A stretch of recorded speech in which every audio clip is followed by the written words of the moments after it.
Nesse vídeo, eu vou te ensinar o básico que você precisa saber sobre um assunto que está na moda, a disbiose. Mas antes de entrar nesse assunto, eu preciso que você domine alguns conceitos. Alguns estudos sugerem que o corpo humano possui cerca de 30 trilhões de células humanas, mas nós carregamos conosco mais de 10 vezes células microbianas do que células humanas. O resultado da soma das células humanas no seu corpo e esses micro-organismos todos que você carrega com você constitui um sistema, um ecossistema chamado microbioma. Os diversos organismos dentro do ecossistema do microbioma são chamados de microbiota. Em outras palavras, é como se microbioma fosse a área de um país e microbiota corresponde à população que mora naquele território.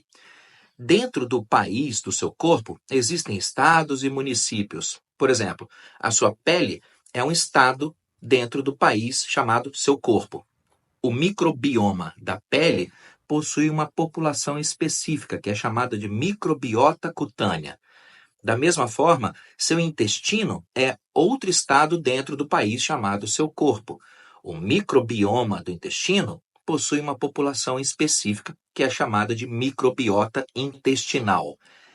Essa microbiota intestinal é composta por mais de 100 trilhões de organismos individuais, mais o conteúdo genético desses micro-organismos. Os micro-organismos mais comuns da microbiota intestinal são bactérias anaeróbicas, como bacteroidetes, firmicutes, mas essa população do seu intestino também possui outros micro-organismos, incluindo mais de 1.000 espécies diferentes de bactérias, vírus, protozoários, fungos, etc.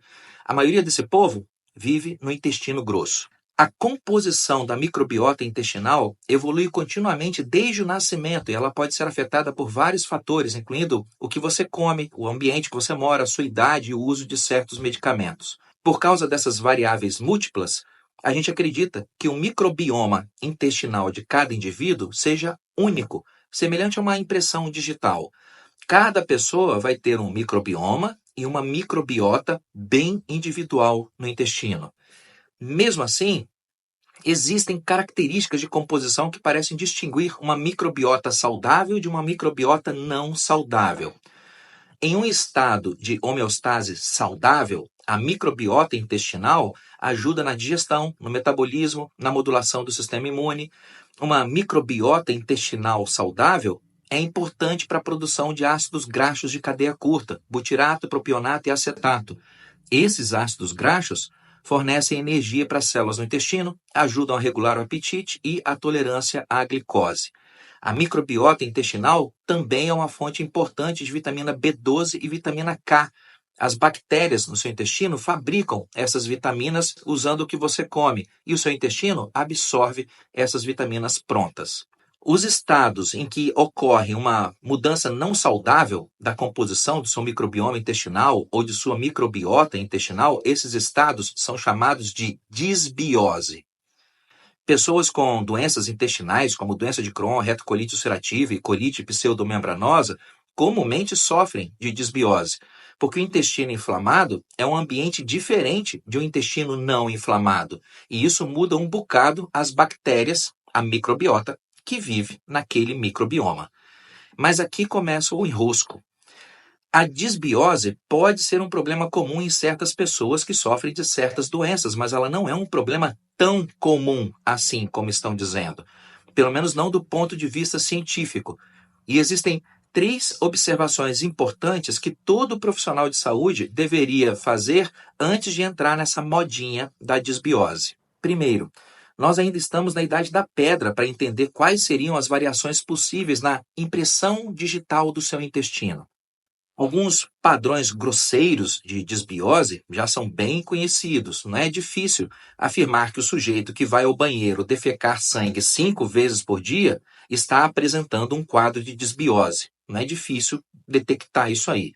Mas a gente ainda não sabe exatamente quais são as variações do normal que poderiam ser toleradas e consideradas saudáveis e quais pequenas variações poderiam ser carimbadas como disbiose propriamente dita. Segundo, Justamente por causa desse desconhecimento de quais seriam exatamente os limites sensatos para as variações da microbiota intestinal, não existe um exame padrão ouro para diagnosticar disbiose.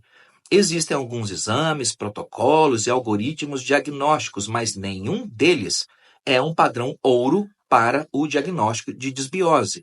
E, nesse momento, todos esses exames deveriam ser considerados o que eles são de fato: exames experimentais.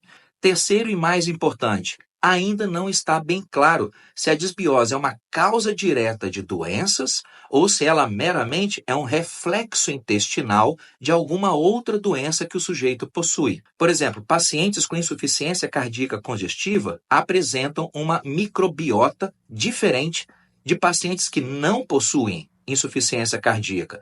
A gente poderia dizer que pessoas com insuficiência cardíaca congestiva apresentam disbiose. A gente poderia até dizer isso. Mas aí fica a pergunta: essa disbiose é um reflexo do problema cardíaco e do monte de medicações que a pessoa está tomando? Ou essa disbiose tem um papel ativo na produção e na piora da insuficiência cardíaca? Ninguém tem essa resposta com o devido grau de certeza, pelo menos não ainda. E a associação não é causa.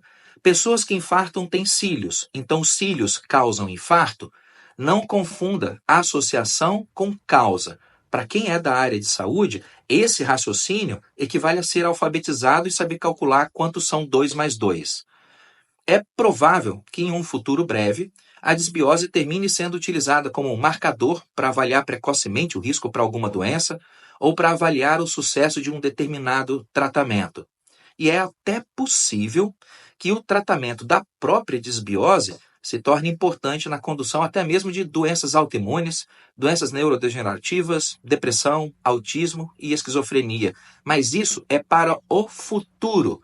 Neste exato momento, a disbiose é um assunto que deveria interessar mais gastroenterologistas que lidam com pacientes portadores de doenças inflamatórias intestinais. Mas o brasileiro, que parece ter sido aprisionado no amadurecimento psicoemocional típico da faixa de 3 a 5 anos de idade mental, esse brasileiro se apaixonou pela disbiose. Por volta dos 3 anos de idade, você passou por uma fase de desenvolvimento chamada fase anal. Uma parcela significativa da população brasileira ainda não saiu dessa fase e se preocupa excessivamente com o que se passa com seu ânus e com os ânus dos outros. É só você dar uma olhada e ver como que os remédios que dizem regular a função intestinal são um sucesso incontestável de público no Brasil. E a modinha da disbiose parece ter pego o mesmo bonde e está encantando essas mesmas pessoas presas na fase anal. Eu não sou médico de modinhas e, para sua segurança, eu recomendo que você não seja um sujeito que lida com a sua saúde baseado em modinhas. Um último alerta: é bastante provável que os representantes da tropa presa na fase anal, esses caras vão vir aqui encher o meu saco. E é bem provável que profissionais de saúde que estão lucrando com essa modinha, arrastando multidões de ratinhos com suas flautas de Hamelin, é provável que esses caras venham aqui defender seu ganha-pão. Eu já aviso logo, eu vou bloquear esse povo todo. Populus vult decipi, ergo decipiatur. Um grande abraço, gente boa.